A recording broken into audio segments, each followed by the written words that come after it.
So, eto na yung part 2 ng ating chika minute sa ating orange basket.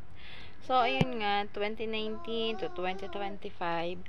At eto nga mga kaka-idol. So, hindi ko kasi alam talaga yung mga S-Pay later na yan. Yung last pay later, yung sa GCash, or yung basta yung mga ganon. Hindi ko alam kasi yon. So ito nga yung hipag ko, yung kapatid na yung ate ng mister ko ay na-share lang naman niya sa akin. So parang na-interest. Bawa, bibili ako ng item sa orange basket, tapos pwede ko naman siyang utangin. And then kapag ganun yung ginagawa ko, is tataas yung credit limit ko.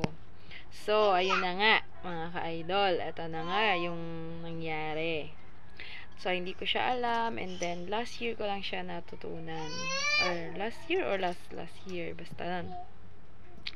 Edi, ngayon, natuwa ako kasi nga may ganon. Kumbaga, pag may gusto kang biling items, pwede mo siya munang utangin. Tapos, 1 month to pay mo naman siyang utangin, or 3 months, or 6 months, 'di ba? Mga ganon. So, edi ako naman, inactive ko yung aking S-Pay later. So, pagka-active ko ng aking S-Pay later, binigyan niya kagad ako ng 1K. So, yun lang ang unang credit limit sa akin ni Orange Basket. 1K lang, mga ka-idol. And then, ang ginawa ko, syempre, inutang ng mga items, lalo na pag magpapasko, kagaya ng pambili ng gamit or pambili ng pampasko ng anak ko, ng namin, mga ganun, mga sapatos, damit, ganun yung ginagawa ko. Tapos babayaran pag dating ng bonus ni Mr. Mga ganun. Edi pagka ano nun, inutang ko 1,000, nabayaran ko, tapos tumaas ng 2,500.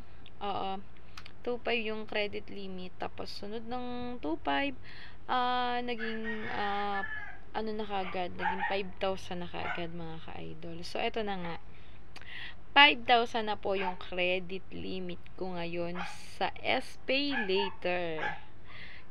At sad to say nga lang, mga ka-idol, ay dahil sa kagipitan at kasi mga ka-idol, hindi ko naman talaga ugaling gawin na kunin or utangin yung S-Pay later na yan ng 1 month to pay. Ayan, kaso nga lang kasi, mga ka-idol, ay so another video na naman ulit. Kung gusto mong mabalitaan at malaman kung ano nangyari sa aking credit limit at bakit nagkaganon, follow for more! Follow mo ako para updated ka sa aking mga videos. So, baka naman may uutangin ka or may bibilihin ka sa Toktik account mo. Dito ka na umorder sa aking Yellow Basket. Malay mo, baka sa pag-order mo sa aking Yellow Basket ay ma-open mo ang iyong pay later. Ano nga ba ang pay later? Ito ay pautang ni Toktik sa iyo. So, follow